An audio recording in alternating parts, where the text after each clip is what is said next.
Hello दोस्तों, स्वागत है आपका मेरे चैनल आशा की नई किरण में। दोस्तों, मैं आपका दोस्त प्रदीप कुमार मिश्रा फिर आपके लिए एक अच्छी सी कथा लेकर आया हूँ। दोस्तों, आज की कहानी जो है गरीब ब्राह्मण परिवार की है। एक गरीब ब्राह्मण परिवार था जिसके 7 लड़के थे। माँ जो है छोटे भाई को जन्म देते समय मर गई थी। पिता जो है 7 भाइयों को पाला पोसा। उनका घर बहुत ही ज़्यादा गरीब था। उनका घर टूटा फूटा था। जब 7 भाई बड़े हो गए तो उनको जो है कि खाने के लिए कमी, पहनने के लिए कमी, और ना उनके पास कोई खेत था, ना कोई काम था। उनसे कोई पूजा पाठ भी नहीं करवाता था। उन लोग की हालत बहुत ख़राब थी। उनके गांव में एक आदमी था। उन लोग की दशा देख के बहुत ही ज़्यादा दया आई और कहें कि ऐसा है कि आप अपने बड़े लड़के की शादी कर दीजिए, शायद बहू आए तो आप लोग का भाग्य बदल जाए। यह जान के उसने जो है अपने बड़े लड़के की शादी कर दी। जब बहू घर में आई, देखी टूटा फूटा घर, भाई ये ऐसे ही बैठे हुए हैं और ससुर की भी ऐसी दशा। लेकिन जो उसकी बहू आई थी बहुत ही बुद्धिमान थी। वो इस परिस्थिति में बिल्कुल नहीं घबराई और अपने पति की भी सेवा करती थी, अपने ससुर की भी सेवा करती थी, अपने देवरों को अपने लड़के की तरह मानती थी।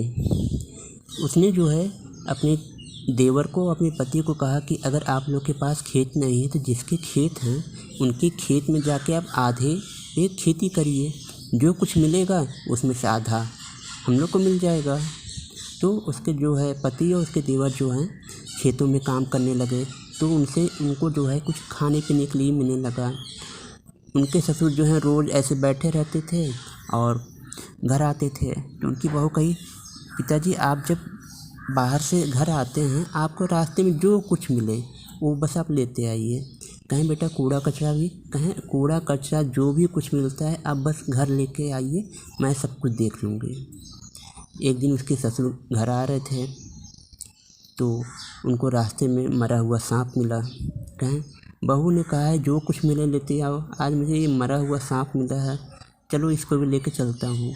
ये मरा हुआ सांप लेके आए। कहें बहू आज रास्ते में मुझे कुछ नहीं मिला, बस ये मरा हुआ सांप मिला।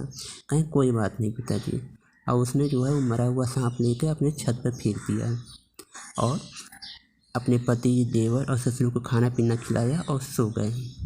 उसी राज्य में जो है राजा की रानी का हार जो है कौवा लेके चला गया। कौवा तो उड़ रहा था, लेकिन जब मरा हुआ सांप देखा तो हार जो है उसके छत पे छोड़ दिया और सांप को मरा हुआ लेके चला गया। जब सवेरे अगले दिन उसकी बहू छत पे गई, देखी वहाँ हार पड़ा हुआ था। वो तुरंत समझ गई कि ये हार जो है रानी का है और वो हार लेके अपने ससुर को दी। कहीं अब आप ये हार तब तक राजा को मत दीजिएगा जब तक राजा इसकी खोज ना करवाए, ये रानी का ही हार है, मैं जानती हूँ। उसके बाद राजा जो है अपनी रानी का हार पूरे राज्य में खुजवाया, लेकिन कहीं भी वो हार मिला नहीं। कहा जो ये हार मुझे ला के देगा उसको मैं मुँह मांगी कीमत दूंगा। तब उसकी बहू ने कहा अब जाके आप हार दीजिए और आप जो है राजपुरोहित होने का वहाँ पे जगह ले लीजिए। तब ब्राह्मण गया और राजा को हार दिया और राजपुरोहित होने का वहाँ पे पद पा गया। उसके बाद जो है कार्तिक मास का समय आया। कहीं उसकी बहू कही आप सबको पूजा पाठ के लिए कहिए। अपने घर भी पूजा पाठ करवाती थी और दूसरों को भी पूजा करने के लिए कहती थी।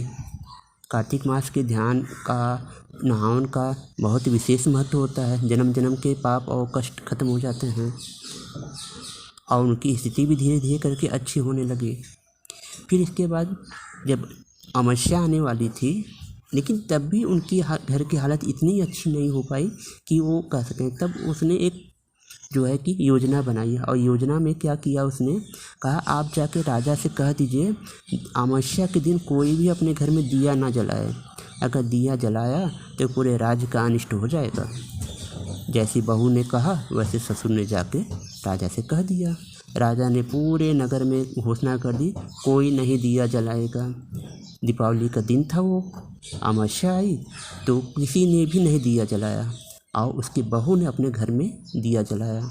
जब दीपावली के 12 बजे तब जो है रात में गणेश जी और लक्ष्मी जी घूमने लगे कि किसका घर सबसे ज़्यादा सुंदर दिख रहा है। तो पूरे नगर में सबसे ज़्यादा सुंदर उस ब्राह्मण के घर दिखा। तब उसके बाद गणेश और लक्ष्मी जी वहाँ आए और कहें, मैं तुम्हारे घर से बहुत खुश हूँ, तुम्हारा घर बहुत साफ़ सुथरा है, अच्छा है, और मैं तुमको वर देना चाहता हूँ, जो तुम वरदान मांगना चाहती हो मांग लो। तब उसने कहा कि अगर आप मुझे कुछ देना चाहते हो तो मेरे इस घर की दरिद्रता को ख़त्म कर दीजिए।